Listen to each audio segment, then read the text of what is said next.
Hey everybody, it's Perry. I just wanted to stop in before this episode got started up and to let you know that this is actually from early on in the podcast process. This was recorded last October, actually, with my buddy Iverson, who works over at OBC in Lexington, Kentucky. Some of the finer details hadn't been worked out quite yet, such as like tips and bits, or even our review system. We hadn't included finish yet, and so I you're going to have a little bit of a different listening experience this time around. Also, the social media handles have changed. It's at My Bourbon Pod now instead of at My Bourbon Shop. And then we hadn't gotten the Patreon up and running just yet, but we have that now, of course, and that is patreon.com/mybourbonpodcast. I have some good content, some fun content up there right now, and we're going to be getting more in the near future. So even for just $1 a month, you can go and check that out. So I hope that you enjoy this episode. It's a lot of fun. We have a really special review at the end of it, as you probably know by now, because you are, of course, listening to this episode. So I will see you in just a couple of seconds. Hope that you enjoy. Pour yourself a glass and, have some fun with us. And I will see you very shortly. I'm Perry, and this is this week's episode of My Bourbon Podcast.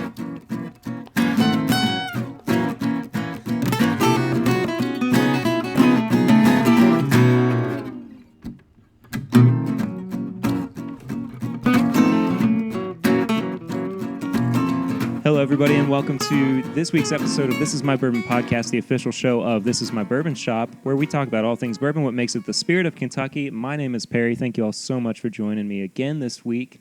And this week we got a very special guest, a good friend of mine, Iverson, who works at OBC here in Lexington. Hello, how are we doing?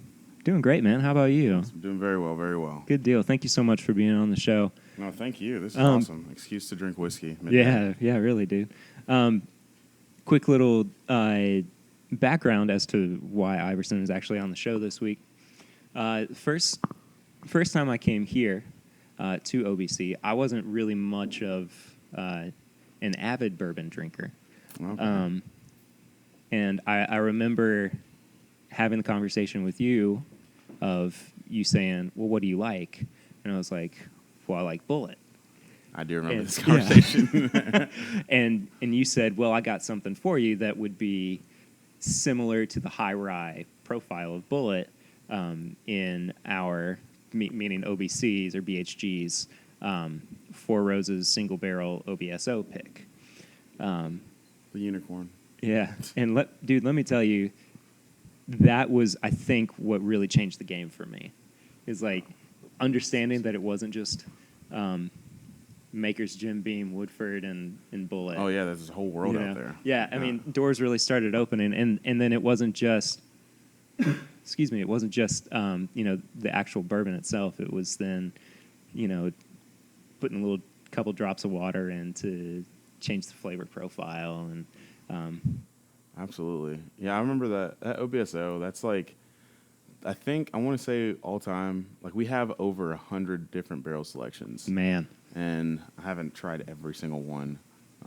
Most of them, though. But I think if I had to say top 3 all time, I think everyone that's tried our barrel selections would say that was number 1. Yeah. Which is just like happenstance that you just so happen to try it. Exactly. I mean, way early in my bourbon journey, too. Oh, yeah. I mean, it was nice to kind of get kicked in the right direction for yes, that's sick. For that. So, as you all know, we like to drink throughout the show because this is a bourbon podcast. And Iverson has lined up a selection for us today. And what do we have here today, Iverson? So the first, we have a Blanton's. Altogether, we have, I guess, a lot of Buffalo Trace, actually, now that I think about it. But we have our Blanton's single barrel, OBC Kitchen single barrel.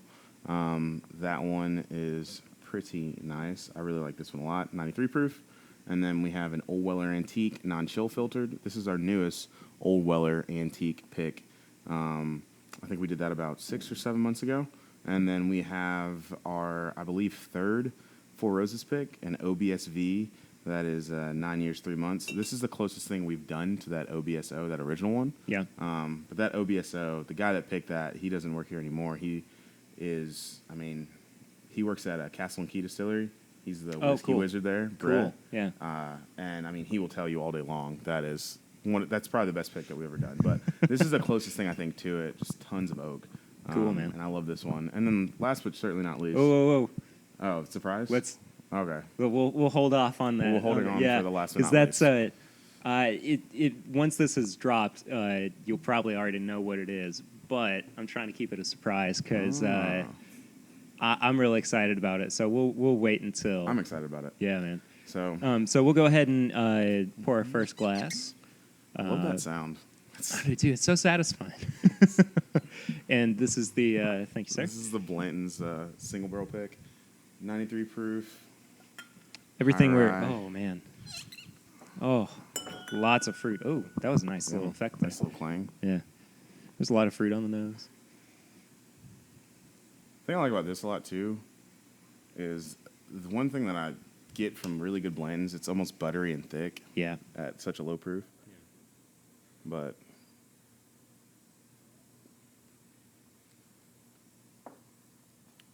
yeah, that's good. I want to say too that this is a 6-year-old and months blends. That typically is how they do their Yeah. picks, I think. Because I know that the Liquor Barn pick that just came out a few weeks ago was like 6 years and It's a little bit of change. 8 months or something like that. and But this is good. I mean, the oak on it's nice. Flavors just keep on rolling And too. the beautiful thing about this is like classic sipping whiskey, but it's Yeah. like Totally. you can totally just like, I kind of just say like, just be dumb and just drink it. Like it's because it's on the lighter side, You don't have to think about it so much. It's not like, the most complex thing you've ever had, but it's really nice, very well balanced, oak, acid, and it drinks well. And I mean, I like this. I've recently had the just the regular Blantons. This is a pretty good step up. I think. I think that there's it's everything that I like about Blantons. Just Intensified. Yeah. Yeah. Definitely. And that's why we picked it because I want to say there was 6 different barrels of Blantons that we chose from, and we picked this one just because of spice on it. Like you actually get that pepper that you get from those higher rye bourbons. Definitely. And it almost, it doesn't taste like a 6-year-old bourbon. It tastes older. No. And it doesn't taste like, it's not as light as a lot of other 90 proof.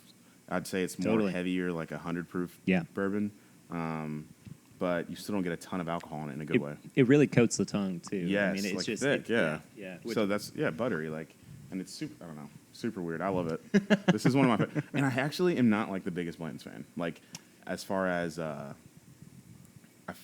Buffalo Trace goes. look, it's not my go-to by any means. No. But I mean, it's $60 whiskey. I'd rather drink Elmer Tea or Rock Hill Farms. I would too. Yeah.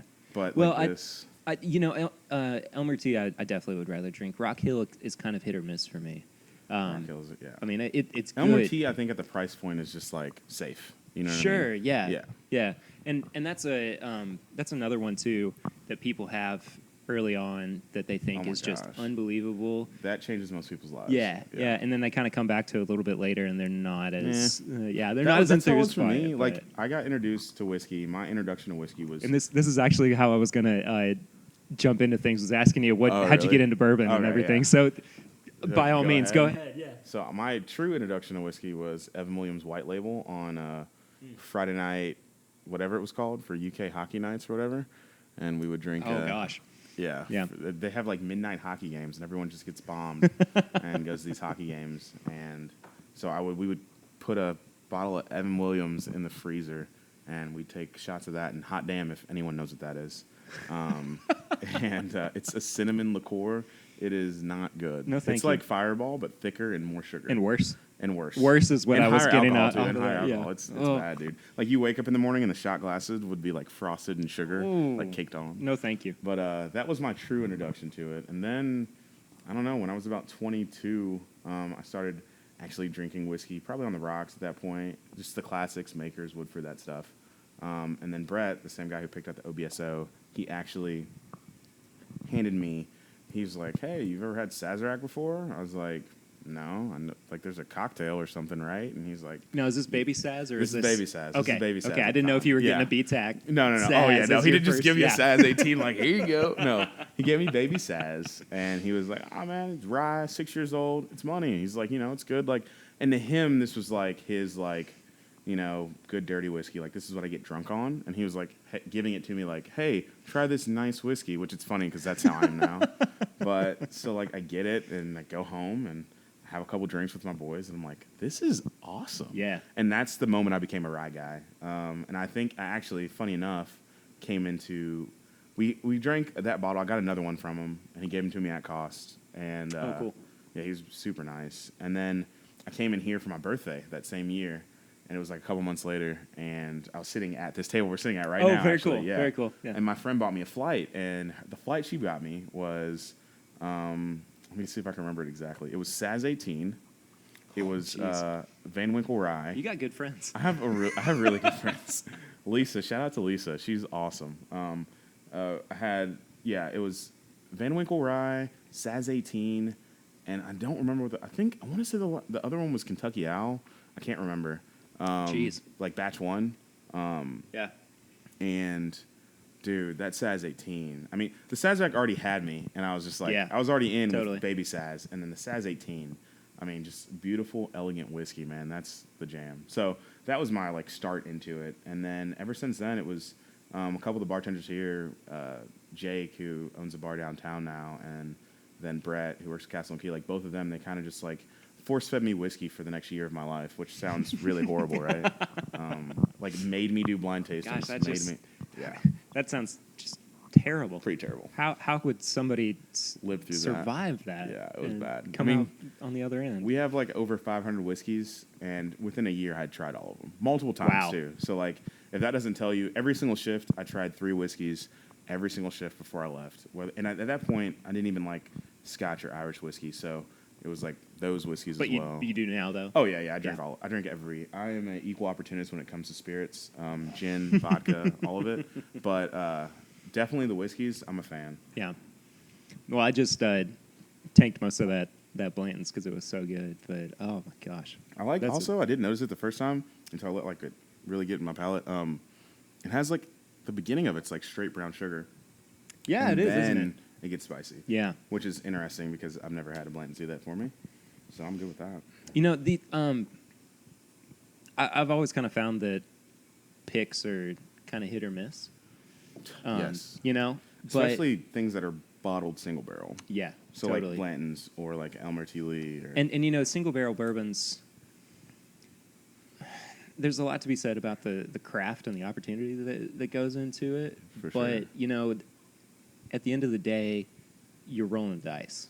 Oh, 100%. You know, like I've had real good E.H. Taylor single barrels. I've had really shitty ones. Yeah, really, really bad ones. So in your opinion, what would be the best and the worst? So what is your like favorite single barrel? Like if you're blindly buying a single barrel, you know what I mean? Like not a store pick, but like, you know, a single barrel that you just think consistently puts out good single barrels. And what do you think is one of the most inconsistent ones? Well, I definitely think that inconsistent wise, E.H. Taylor. Yeah. I mean, I've and never that's $70 found, too. Yeah. So I mean, I don't know how you guys feel, but I mean, to me, $70 is a lot of money. It's a big dice roll. Yeah. And you know, I had this conversation with Chad of It's Bourbon Night, who has been on the show before. Mm-hmm. We just got an email today, you know, from Liquor Barn about their release tomorrow. Hey, you're the first to know. Yeah, exactly. And we both agreed that, you know, one of the releases was the E.H. Taylor single barrel, and we were both like, I don't know if I want to wait in line and be disappointed coming out on the other end, because a few weeks ago I did that with their Weller Antique pick. And I mean, it just wasn't good. It was flat. It was a very I actually have a friend who bourbon. hates all Liquor Barn Old Weller Antique picks. Really? He's had every single, and I don't feel that way. I haven't had their newest past 2. Yeah. But the first 2 I thought were good. They're not the best ones I've had, but yeah, he hates them. Like hates them. He thinks. Yeah. I will say this. He thinks they're super just flat, like one note, just straight brown sugar. And it's like, oh well, you know, you might as well just cut this and make this Weller 12. Sure. Like, you know. Yeah. This isn't exquisite, so. But then on the opposite end of the spectrum, to wrap up the question, Four Roses single barrel has always been really Preach. it's always been really consistent and awesome. And I mean, even Blanton's too. Yeah, no, you know, they're I mean, good. as far as consistent single barrels go, Yeah. I would definitely put it up there. But I'd have a hard time buying a single barrel E.H. Taylor. Oh, dude, in the future, yeah. which For is that I think I wouldn't have said that before, but I think absolutely I agree with you in the sense that at that dollar amount, it is way too much of a gamble. Definitely. Way too. Four Roses, if Four Roses was $100, it's still a good bet. I mean, because you're always going to get. So I agree with you on Four Roses. I think that's the most consistent single barrel program there is. Yeah. No, I'm not getting paid by Four Roses. You're not wearing a Four Roses shirt either. Oh, no, yeah. I forgot about that. I'm legitimately just repping them. on this audio medium. Yeah. But I'd say the worst for me personally, and maybe because I just told you about my first bourbon story, it might make a little more sense. It's actually Evan Williams single barrel. And I don't mean it in their bad, because if I had to say one was necessarily like, I've had more bad ones than good ones, I'd probably actually say more Knob Creek. Yeah. And I love cask strength whiskey, but at 120 proof, sometimes it's lighter fluid. There's no flavor to it. But the Evan Williams, I've had some of the best whiskeys I've ever had out of those earlier Evan Williams single barrels. Mm-hmm. And then like I'll go buy another one and it's just trash. And I mean, those are like $35-$40, I guess. So it's not as much of a gamble. So I mean, I'm almost more inclined to go with you on the single barrel. But either one of those, I'm like, not worth the money for the gamble. Yeah. You know, I've single barrel Knob Creek picks though. I've always been pretty and that's happy the thing. Every single time I've ever bought in a store pick, I've always been happy with it. Yeah. Every single time I've went and bought a knob single, you haven't been as happy. Yeah, no. Yeah. I don't know. And then maybe I think everyone, no, I don't think that. But I don't know. I don't know what it is. And like, we're not holding you to anything on this show. I really or maybe it could be this too. Maybe it's this. This could be part of it, that I feel like the store pick Knob Creeks are so much better than the knob singles, like this on the store shelf, that, I mean, it's nuts. Yeah. Quick side note before we dive too far into this, I forgot to mention this up front. We are recording at the front of the house at OBC, so if you hear some glass clinks or sneaker squeaks or doors opening and closing, you know what's going on. And we're going to... Oh, that one didn't squeak. Oh, yeah. Oh, that's all right. That's kind of nice. Oh, well, it was nice. Put some oil on that sucker. I love those doors. Yeah, OBC is... We'll talk a little bit about this restaurant in particular. Yeah. Aside from it being just a really great restaurant, this is maybe my favorite bourbon bar in town. And not to hate on anyone else, I really feel the same way. Yeah. I've come here for 3 of my last 4 birthdays. Like, I think I have too, actually. Right? Like and the only reason, no, actually 3 for 3 I've been here. So because nice. I was about to say that one year it wasn't open yet. So yeah. Yeah, I really like it here. Food's great. Craft cocktails are awesome. Whiskey selection's awesome. And there's other bars with better whiskey selection, to be honest. Like, we just opened a couple years ago. So we don't have some of those whiskeys that came out 4 years ago. Yeah. But as far as just like what we do have, like we have, solid barrel selections, and the food, Food's killer. Chicken and biscuits, man. Makes me so happy. I love the chicken and biscuits. So let's move on to the next pour that you brought out for us. This one, I didn't get to go on this pick. So this was funny because I didn't get to go on this pick. This is a Old Weller Antique, non-chill filtered, which, we can talk about that for 10 years if y'all want to, but non-chill filtered Old Weller Antique. Next episode. Yeah, next episode. And this one, I didn't go on, but I was like nervous about it. I was happy with everyone who went on the pick. One of the other bartenders, Justin, he said he loved it, and then he cracked the bottle and he was like, I hated it. And I was like, what? And then actually he tried it again after it had a little air. I really enjoy it. Yeah, there's that. So far, I'm just getting a lot of heat on the nose, but yeah, tons of alcohol. Yeah, but it is 107 proof bourbon. Yeah, right. So. The thing that I like about this, I already know on the nose, is one thing I look for in Old Weller Antiques, because you're always going to get like vanilla, brown sugar, caramel. Yeah. You get like a little bit of like red fruit, like almost like a fruity flavor, like raspberry or something like that. Yeah. and cherry. And that is tasty. Yeah. I think this is probably my, at home, I probably have, well, I do have like 40 store pick Four Roses. I have 7 or 8 Old Weller Antiques. I just added 3 more. Nice. So I have like 10 Old Weller Antiques. This is probably one of my favorite things to drink. Like, just in general. When I'm drinking and I'm like hanging out with a girl, we're watching TV, usually I'm drinking Old Weller Antique, or I'm drinking Elijah Craig Barrel Proof. 135.6 is my jam. But Nice. like, if I'm drinking, like if I'm tasting, Four Roses is definitely my favorite to taste, along with everything else that I have. Yeah. But, no, I really like this. This is really tasty. This is, again, one of the things that I think I like the most about your all's picks here at OBC, and I said this with the Blantons, it just takes the basic flavor profile and it just kicks it up a notch. For sure, because this isn't boring like brown sugar. The cinnamon on this is intense. Yeah. Oh, yeah. Definitely. But it's not like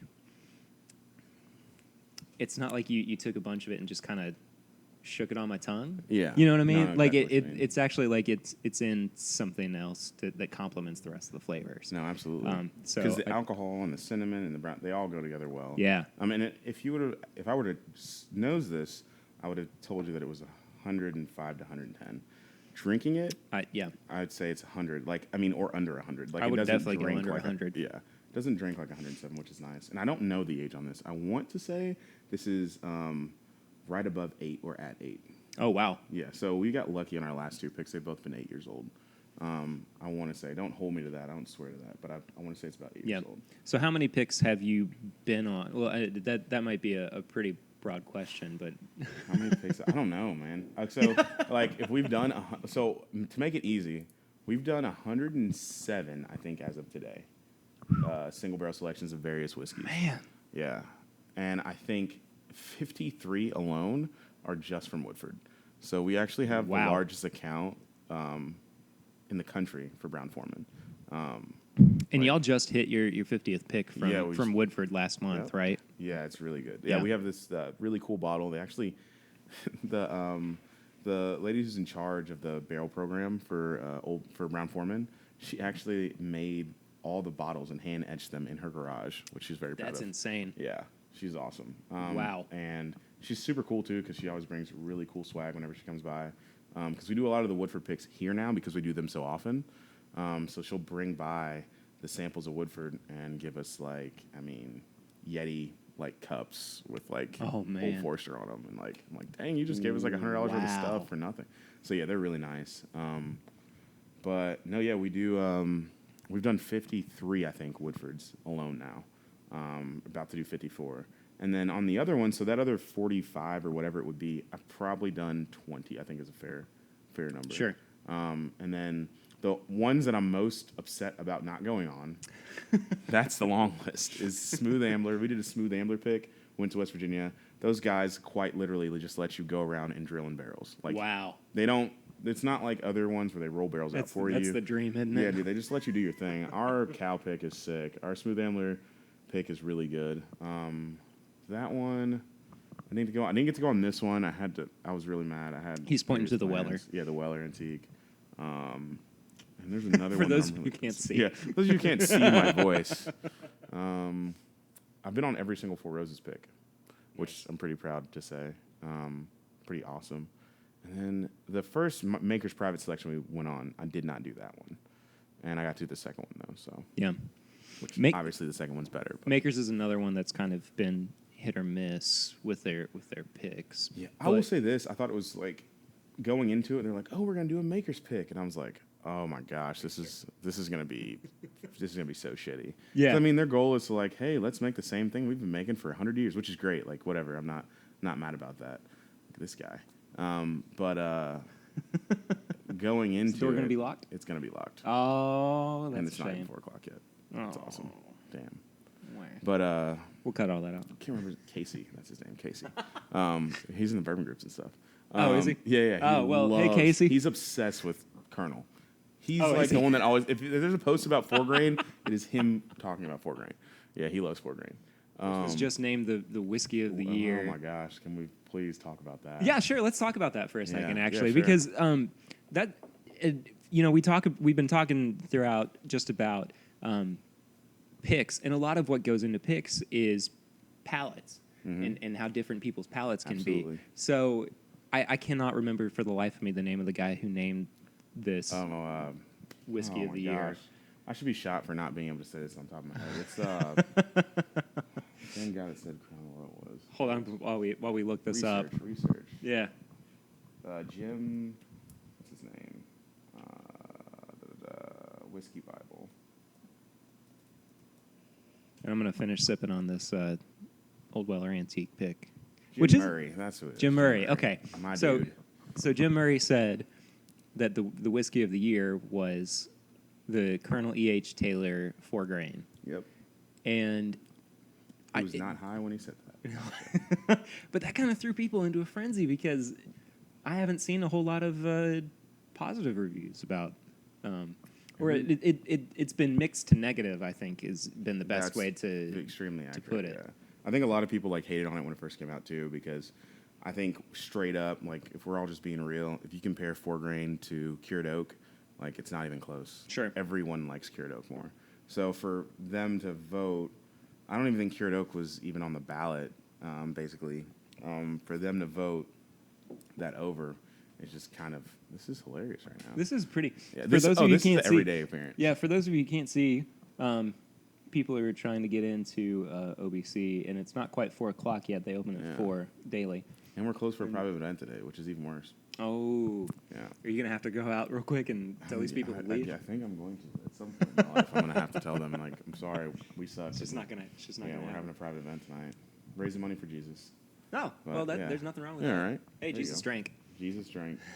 But, no, yeah, his stuff's cool, though. I like, if any of you have ever read the Whiskey Bible, if any of you that are just now getting into bourbon or whiskey and you want to see how deep the rabbit hole goes, highly recommend the Whiskey Bible.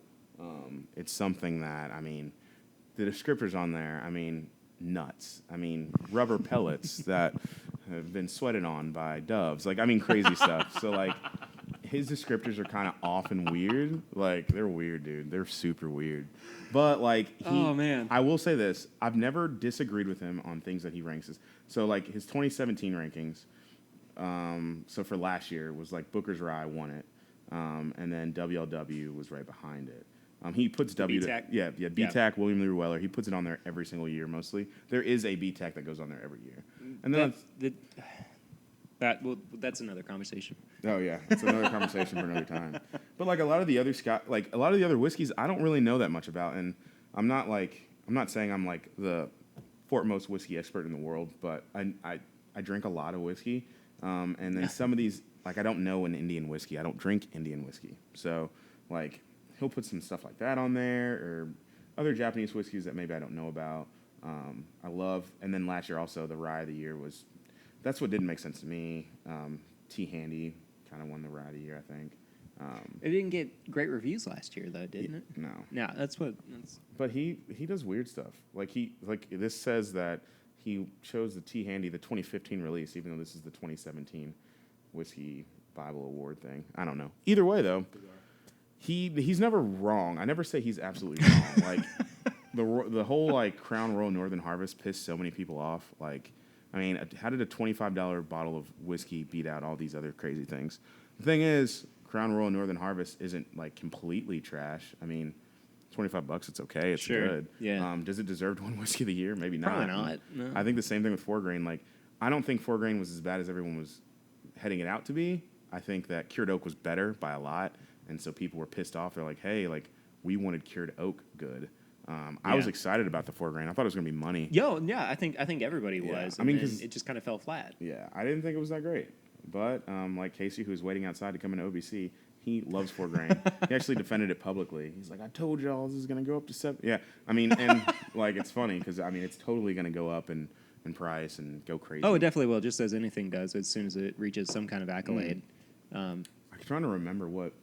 Let me see if I can look it up. He had some other funny ones on there, but that was hilarious. That I thought, oh, here it is.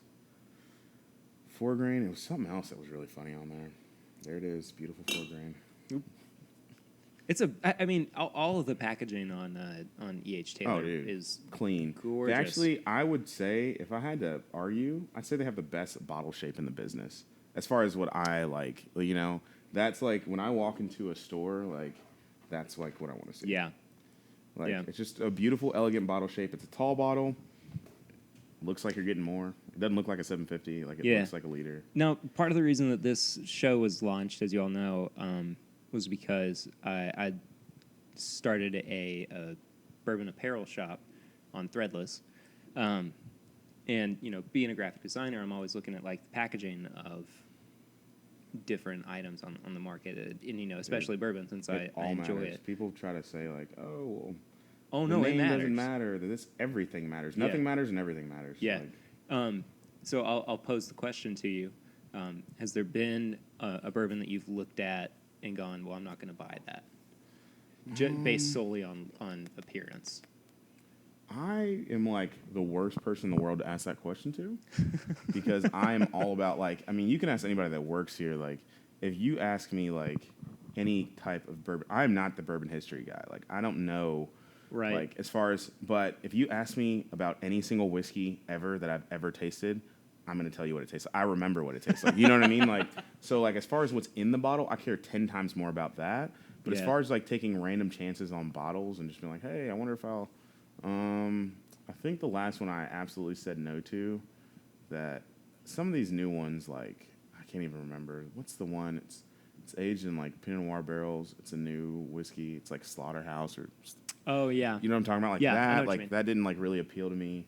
I'm a very classy dude. Like I like I'm not a classy dude, but I like the classic. High class. Yeah, high class. Okay. I like the classic. Like I like the Pappy bottle shape. I like the BTAC shape. I like the Colonel. I like that tall, like, you know, Prohibition style looking bottle. Like, I really, really like the Henry McKenna shape of a bottle and like the tack stamp and all that stuff. Yeah. But, oh, hey Justin, do you want to tell these people that we're privately closed and blah blah, or are you waiting for Casey? I like.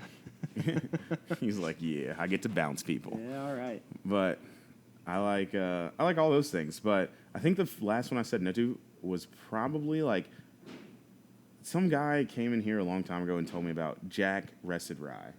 And I still haven't taken it seriously because I just can't. Because the Jack and the bottle, like their bottle style is so ugly to me. I'm not a fan like, of it either. Yeah, like the scrolls and I don't know. I hate it. Like, I don't know. I just hate it. But like Basil Hayden, that bottle looks like a $300 bottle. Love to that most people. bottle. Yeah. Love that. Like my mom bought me one for Christmas, and she's like, "I didn't know if you had this. I just wanted to get you. It looked really nice." So, and I was like, "Thanks, Mom." Oh, Mom. She did get me a Blanton straight from the barrel though when she came. Oh, to town. did she really? She lives in St. Thomas, so. Yeah. Oh, okay. Yeah, it's cool. super clutch. That shit is. I mean, dude, you gotta come taste it sometime. I mean, it's like, it's cool. It's like if somebody got dark chocolate and crushed it up in a bourbon bottle. Like, it literally feels like there's dark chocolate in your mouth. Like, it's crazy. I might have your mom bring me a bottle of that next time she comes up then. She totally will. Yeah, cool. That's kind of what I'm getting on this, too. A lot of dark chocolate. Yeah. So we're going to move on to the third. Third, before we actually do our review. A lot of work on that cork. Yeah, man. I've had, like I said, I drink a lot of Elijah Craig Barrel Proof. Yeah. So with drinking Elijah Craig Barrel Proof, you end up those. If anyone drinks a lot of those, you'll know that like those the cork in those suckers, man. Like it loves the glue loves to come undone. Yeah, it really does. And I just think it's because it's 138 proof and it just like eats it away. Yeah, but either way, so like I open every bottle the same now because of that. We just killed a bottle of. Oh no, it's all good. You sure? Yeah, I still have some. I still have to work tonight at some point. Yeah. Which this is work, so. Oh yeah, this is in a way, sure. It's all work if you love it. That's not true. That's not true by any means.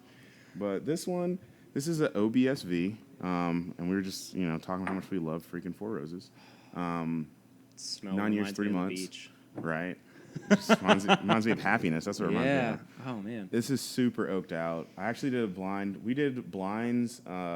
We do a lot of blinds here at OBC Kitchen. I did a blind me and Justin did blinds probably 30 days in a row, 30 shifts in a row, so let's say. And I got almost all of them right. I think I missed on 5 of them and messed up something. One of them that I messed up was this Four Roses OBSV and Booker's, actually. This reminds me a lot of Booker's. It's like the rye just is really weird on this one. I'll really enjoy it, though. Booker's is another one that changes so often that it's hard to really pin down one release or another. I'm a huge fan of the Rockin' Chair. Oh, yeah. Release. What's it I called? don't remember the actual name of it. What's the rocking chair one called, Justin? Do you know? It's like Grandma's Rocker or something. Yeah, it's like Off Your Rocker. I think that's what it is. Yeah. Justin is therefore Tommy's batch is dope. Jonathan is this episode's producer then. Yes. As he's answering questions. Yes. Answer all the questions, Justin. Yeah. So I'm going to take a quick little sip of this because I'm really interested to find out what.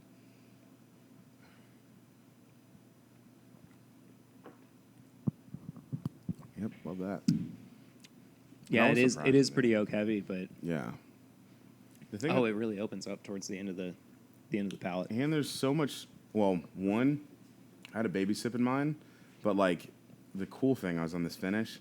Like you get those beautiful like rye spices and that citrus flavor that you really like out of a rye whiskey, but like I mean it's all straight honey. Like it's straight honey in the beginning, which OBSVs are pretty straightforward.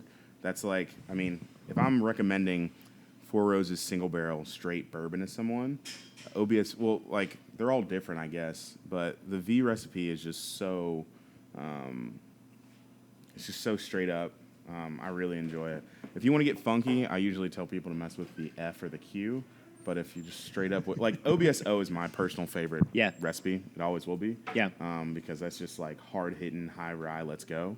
OBSV being my second favorite for the same reason. But the Qs and Vs, you get all that honey flavor on it. But this actually had a lot of like brown sugar and honey. Yeah, that I usually for sure. don't get.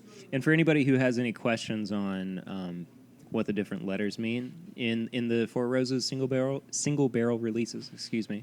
Beauty. At the bottom of this, I'm going to share a link to a cheat sheet for breaking down For sure. what all that Extremely means. important if you want to be a real Four Roses geek. Yeah. There's actually a story I've spoken a lot about. Brett, he told me this story about this cat, about this bourbon group that I'm not supposed to name. I don't know if I'm not supposed to name it or not. I'm not going to name it. It's not you're not talking about the Lexington Bourbon Society? No, you're talking I'm about talking an online group. I'm talking about, you know what I'm talking about, Justin. Justin, I'm not going to say. I called you Jonathan earlier. I'm sorry, Justin. Yeah, I'm not going to talk about it. I can't talk about it. The Mafia. Is that secret? The Bourbon Mafia? Yeah, is that like for real? Oh, okay, I can say it. So Bourbon Mafia. This cat that's like in the Bourbon Mafia apparently. And he like sat down and did not a double blind, I guess. It was a blind of all recipes. 10 recipes. Wow. This is when Jim Rutledge was boss. So, wow. And he got 8 out of 10 and switched up 2 of them. And they're like, sorry, you missed 2, And he's like, bullshit. I'm right. And he's like, tell your boys to check their shit. I'm right. Yeah. And they're like, no, seriously, like, you're wrong, bro. Like, you're wrong. You're just wrong. He's like, bullshit. I'm right. They double-checked, and they actually mislabeled 2 of them, and he was right. So he got 10 for 10. Oh, my gosh. Picked them blind and told them that they were wrong. Like, so I don't think I could ever do that, and I, like, pride myself on blind tastings. And not because I think I'm always right, because I think it's a good exercise to see what you actually like. I completely agree. Yeah, completely and there's agree with you. I mean, we did a barrel pick. We did it with Brent Elliott, and we were talking about it, and he's like, "There's no way anybody." He's like, "I couldn't pick out the 10 recipes," and I was like, "Well, if you just said that, like, then I'm not gonna be able yeah, to. there's no way I can." So. Yeah, sure. And then he said I had an awesome palate. It's the greatest moment of my And he looked you in the entire life. eyes and he said, Yeah, he's like, he said, Iverson, you have an awesome palate. it's time for you to quit OBC and come work for Four Roses. Oh my gosh, I was about that at one point. I was like, you know what? I'm just gonna be his person. He was going to New York they just won with the 2016 Small Batch LE. They had won an award, got second place or won an award for whiskey of something.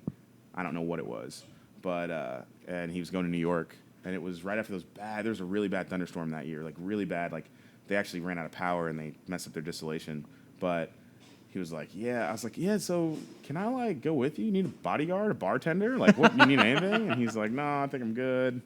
I tried. I tried so hard. Have you had the 2017 LE release yet? Yes. I've had the Al Young, and have I had the small batch yet? I've had the small batch as well, yes. What'd you think? Dude, I like him super, like, funny thing, I hate all small batch LEs, every single one when I first opened them. All of them. The 2017, I thought was good. I don't think it's as good as the 2016. Okay. I like it more than I like the Al Young, which I know I just grew like 10,000 haters right You're there. you're gonna catch a lot of flack for that, but that's right. okay. Al Young is good. I think it's Al's my dude. But he's actually coming here tonight, I think. No way. I think he's coming here tonight for the private event. They're doing a Four Roses tasting, and he's coming here tonight. I actually saw him after the bourbon chase, so Al's a man. It's a shame that I can't stick around for that. Yeah, dude. I mean, he's a funny dude. He has hilarious stories. But no, this 2017, if I'm remembering correctly, and I actually have it at home, and I think I've only drank it twice. I have a lot of Four Roses at home. So it's hard to like just go back to one. But I remember it being like on the sweeter side, which I didn't love. The oak was nice. The finish was very long, if I remember correctly. Agreed. It just didn't have enough. That's what it was. I didn't like the fact that it didn't have enough spice backbone for me. I wanted it to be a little stronger. It felt like a light whiskey, so it felt a little thin. I wanted a little bit more pepper. I wanted a little bit more rye.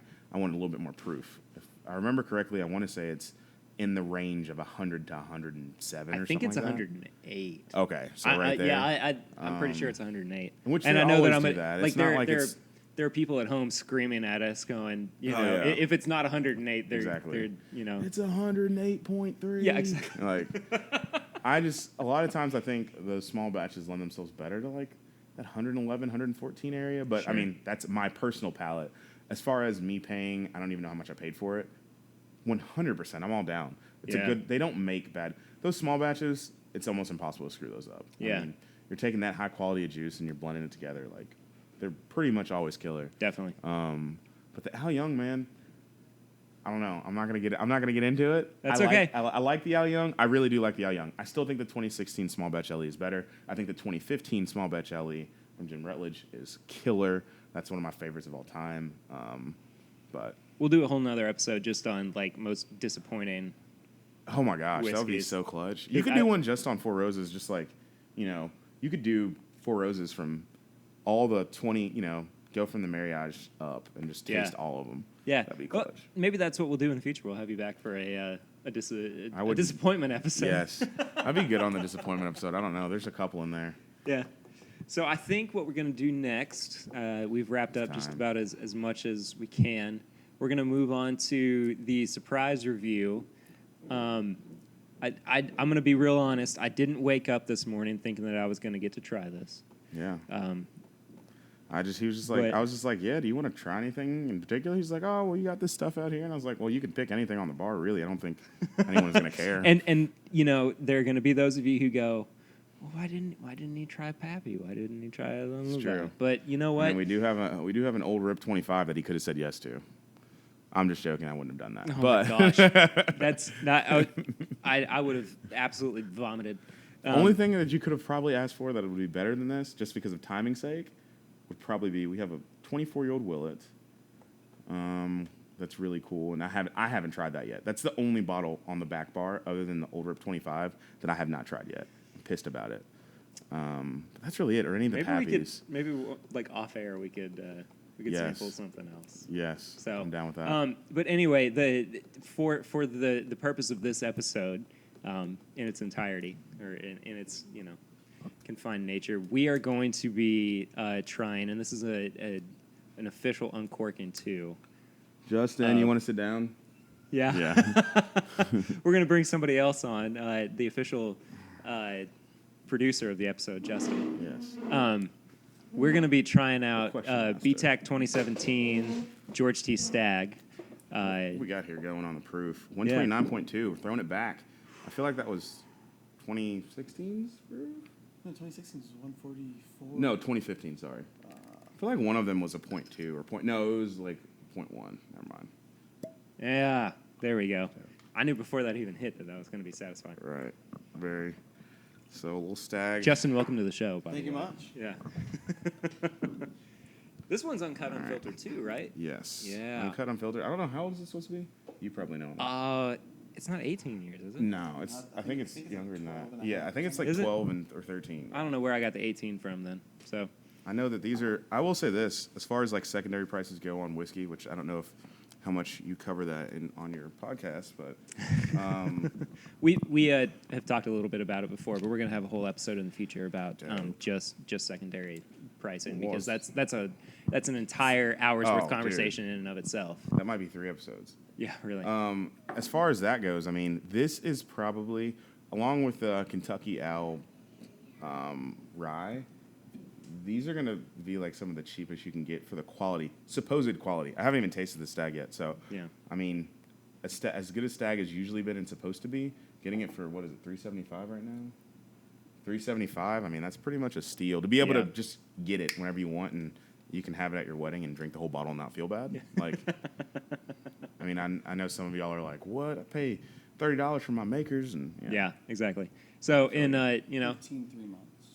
15 3 months. That's the youngest it is. Oh, okay, cool. Gotcha. So in celebration of trying this for the first time. Oh, cheers! Cheers, bud. Yeah, it's a 15 3-month Stagg.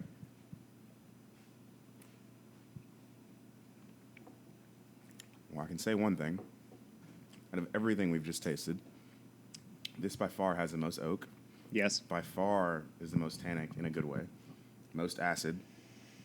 I wouldn't even say it's sweet at all, even. Like, not sweet. Not particularly, no. But I mean, the oak, I'm a complete whore for, like, rich, period. Like, wet, yeah, period. Complete whore. For, like, rich, wet wood, like chewing on, like, okay. As Justin slowly walks away and laughs. I just love, I didn't say wet wood. And this is my Bourbon Podcast. Okay. Good night, everybody. Yes, wet wood. No, like, if you got a barrel, fresh whiskey, dumped it, sawed out a piece of wood, and just gnawed on it, that is my favorite whiskey. Because that's cast strength, like, just full of young oak. I don't like the dried out oak, the Pappy 23. It's not my favorite. Yeah. This, though, I mean, this is really good. This is really, really good. The finish especially for under $400. The finish is really long. Mm-hmm. I think the oak is a little bit not overpowering, but I think that's the dominant I mean, note in it. It's to the point. This is, and we just opened it, so I'm sure as it sits open for a little bit longer, some of this oak will lighten up, maybe. Zero alcohol, I will say. I would say alcohol. The exact same thing, and at a 129.2 proof. If you drink high that's proof insane. Alcohol, I mean, compared to everything else we've drank, and we've been up to 120. I would say that this sits right there at 120. Like, I mean, this isn't a big deal. I think I wouldn't mind serving this to a guest. No. This wouldn't be the first thing I pour them, but if they were getting a flight, I could definitely put this on the third rung. Yeah. And they'd be fine with it. There's some like burnt caramel in there too. Tons of it. And that's the sweetness I get is burnt caramel. Yeah. That like burnt brown sugar flavor, that's going to be the sweetness. You get a little bit of cinnamon on the finish. But it's taken me a couple of sips to really hit that caramel, though, to really pin that down. So I think what we need to do next is add a couple drops of water in just to liven it up a little bit, see what we get. Absolutely. I'm going to go 6 drops. Wow, I'm going to go 3. 3 is my magic number for... 3 is the magic number. Yeah.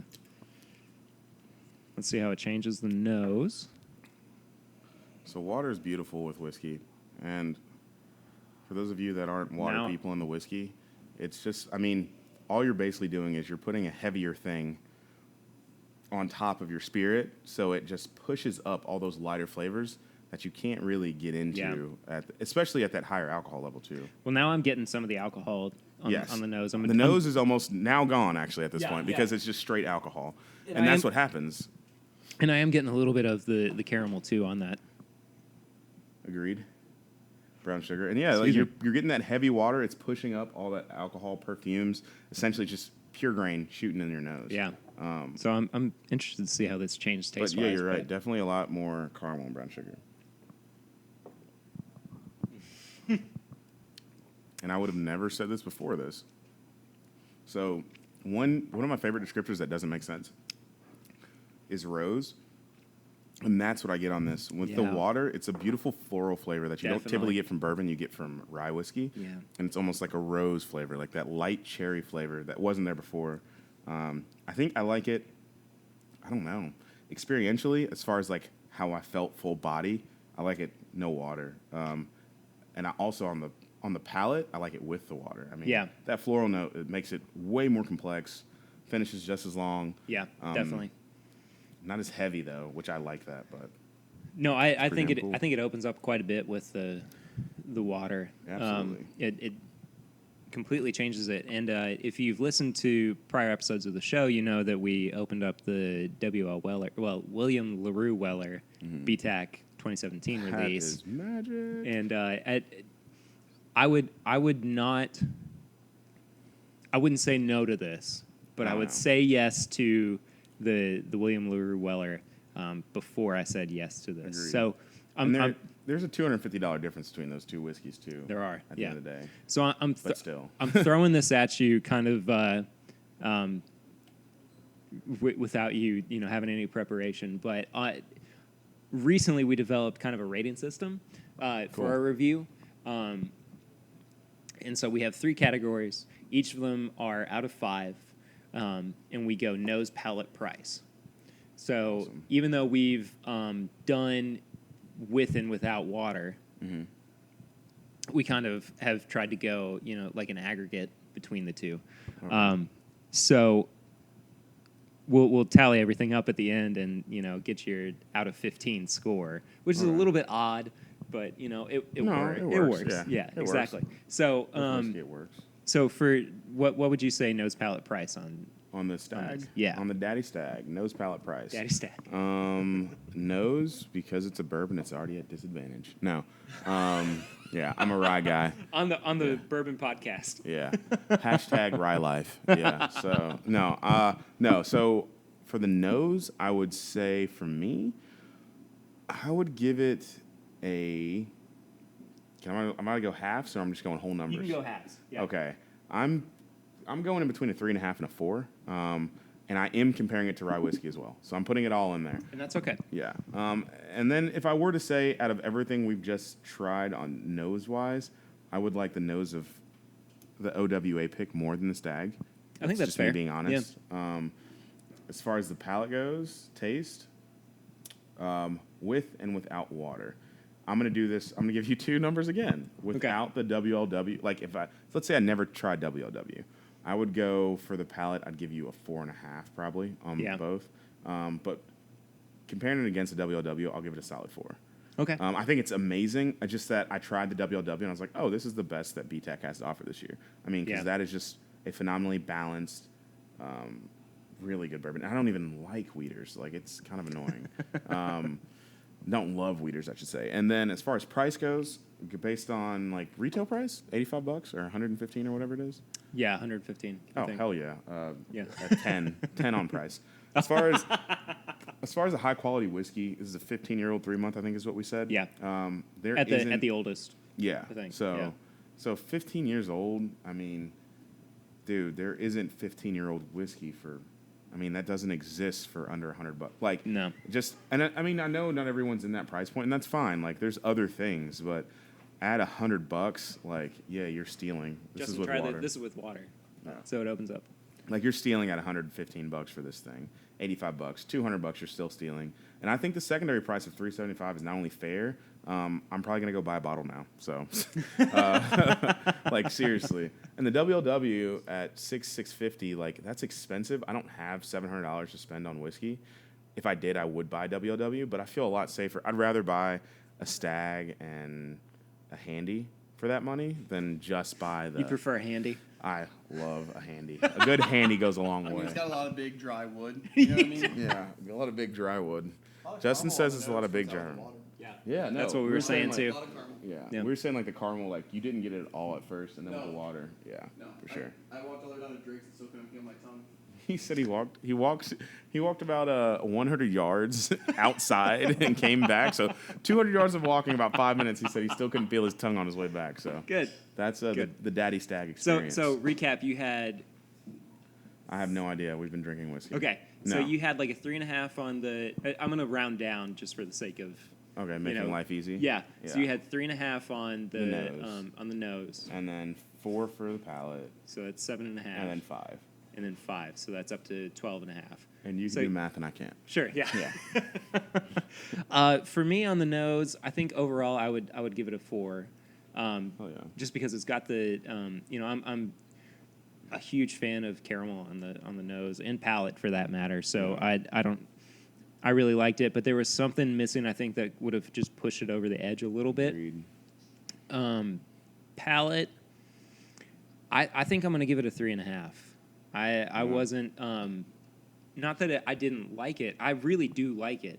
I just was not as impressed by it as I think, and kind of overall, it did open up quite a bit with the few drops of water that we added. Mm-hmm. But I think that, the basic bourbon drinker is not going to be adding with a dropper 3 drops of water to it. I agree with that. And I also, you're about to get to your third, which will be price, which is this one I should save to say this, but, I cannot ignore value ever. That's why I do a lot of blinds. And That's not mine. and I guess I just look at it as at $100, you're getting a killer whiskey, period. But still, I think you're completely right in the sense that there are, just to be frank, there are Four Roses OBSO, George C. Stagg. Right next to each other, the OBSO, our original OBSO, and George C. Stagg, which one would I rather drink? OBSO all day long. For all 3 reasons. Better price, better taste, and better nose. Blind. No, I completely would pick that. You know what I mean? completely agree with you. So I guess when I'm not the biggest Daddy Stagg fan, but I like Stagg. I'm just not rootin' tootin'. But I guess when you compare it to other Staggs, I would say overall that this is what I would expect. Yeah. And cast strength, oak, cherry. I've had Stagg Junior that I think I've liked better than. Oh shit! Yeah, calling him out, bro. He said he likes that 130 better. I mean, I'm sorry. It's just how it goes. I can hear that. But I can feel that. I don't drink Stagg Junior that much. Yeah. The 130, the newest release, the second to newest release. I've not had it. It's pretty killer. The 130 and the first release. And on price, I think I'm gonna go with a 3.5 again. Just and it killing them. It's. Look, I really do like this. I'm not trying to shake it or anything. It's good. It's really good bourbon. Yeah. But you're going for the normal, I buy this when I go in the store kind of guy. This is expensive. I will say that. Yes. Yeah. I cannot put myself in that. My girlfriend talks shit to me every time. Michter's single barrel rye is my jam. $85. I smoke cigars with it. Yeah. I drink it by itself. I get drunk on it. It's my favorite. And she's always talking smack to me. She's like, "Oh, well, why do you give that out to all your friends? It's nothing." I'm like, $85 is cheap for this. Sure. And what I mean by that is I'm paying $85 for what I would consider a $250 whiskey, and I'm getting it for $85. So I don't care if my friends want to drink it and stuff. But at the end of the day, I told you this in the beginning, $85 is a lot of damn money. And $100 is a lot of money. So I guess it just kind of depends on which side of the fence you're looking at. Yeah. So I'm going to stand firmly at my 3.5 just because I think that, the BTAC is storied. It's got a lot of hype over it. I just don't know if for the price this really stacks up. But I just said it's not bad. Yeah. It just might have been a little bit of a letdown, but I hope that I get to try this again in the future. Maybe, one of the things about uncorkings, immediate uncorkings, is that you're trying something that hasn't been able to breathe. Yeah. For any period of time. Alcohol, they need it. They do need a little bit. Yeah. Yeah. To just kill it off some. So hopefully I'll be able to revisit this in the future. If not, I'm not upset by this at all. Yeah. And I guess just looking at the overall whiskey landscape too, it's there's so many bottles out there right now. They're $75-$100. Right. And I will say this that disappoints me as far as all the old, the BTACs, the Pappies. I feel like they're all down in quality. I mean, if I'm just being frank, they're all down in quality. I think that's fair. And it kind of sucks because, BTAC, we've been paying $85 for this for the past decade. We're paying a little bit more, which I don't think anyone really cares for the extra $20, $30. but you're not getting the same product. This Stagg is not Yeah. as good as an 09 Stagg. It just isn't, you know. And that's just the fact of the matter. Yeah, Yeah. sucks. It's the landscape we live in. So just to quickly recap, Iverson rated the George C. Stagg 2017 release at a 12.5 out of 15, and I gave it 11 out of 15, which is to say that it's which is to say that it's good, but I gave the WLW higher. Yeah, I would get my. I don't have kids, so that's why I can say this shit. But I would get my kids Christmas presents before I would buy a bottle of Stagg. I think it does not make me would. that happy. I would too. There's bottles of Logitech Barrel Proof that I'd rather drink over this. There's Four Roses Single Barrels I'd rather drink over this. There is the 2016 Michter's 10-year-old Rye I'd rather drink over this. Yeah. I mean, this is the same. Well, no, it's not. But yeah, there's a couple things I would rather drink over it. But I mean, if you have a disposable income and you have $350, By all means. yeah, it's a good whiskey. Yeah. Definitely worth 115. But Yeah. it's just one of those things. Like, the thing that sucks is when you can spend $65 on a Four Roses store pick. Like, That is amazing. I'd rather, you can buy 6 of those for the same price. Definitely. So Definitely. I would kind of go with that. Well, Iverson, thank you so much for being on the show. Thank you, we sir. really appreciate it. Look forward to having you back in the future. For sure. For the letdowns. Maybe this will be on the letdowns. Yeah. I guarantee 6 months from now, this is my statement of the day, my ignorant statement of the day. I think this bottle will be below I think it'll be at $300 as far as secondary value goes. I think that's fair. Because of what I just tasted, and also because even though I know I was high on it, but there's so many of them. I don't know how many bottles. There's over 10,000 bottles of Stagg. There's over 20. A lot. There's a shit ton. Yeah. Yeah. It's not 40,000. It's over 20,000 even. Like, there's I a think lot so, of them. yeah. So, Yeah. I mean, it's going to go down in value, just like the Kentucky Oh, Owl absolutely. did. Those Kentucky Owl Ryes are money for 11-year-old cask strength rye whiskey, but, I mean, same thing. Like, there's just too many of them. So, Yeah. it'll definitely go down in price, so I would wait. Cool. So, Iverson, if people want to find you on social media, where can they do that? They cannot. Then that's Yeah. fine. There's nothing wrong with that. All right. If you want to find the show, we are at My Bourbon Shop on Instagram and Twitter, I think. If you want to email us, it's thisismybourbonshop@gmail.com. If you want to find my personal stuff, it's pritter1492. Iverson, again, thank you so much for very being much. on. Come check me out at OBC. Yeah, for sure. Come to OBC in Lexington. This is a hidden gem, I think, amongst other restaurants in town. Oh, absolutely. Yeah. Or, come have a drink not at my restaurant. We can just go chill. I'm down with that, too. For sure. But anyway, thank you all so much for listening. Give us a rate and review on iTunes or Google Play or whatever you're listening to us on. We look forward to hanging out with you next week. And until then, my name is Perry, and this is My Bourbon Podcast.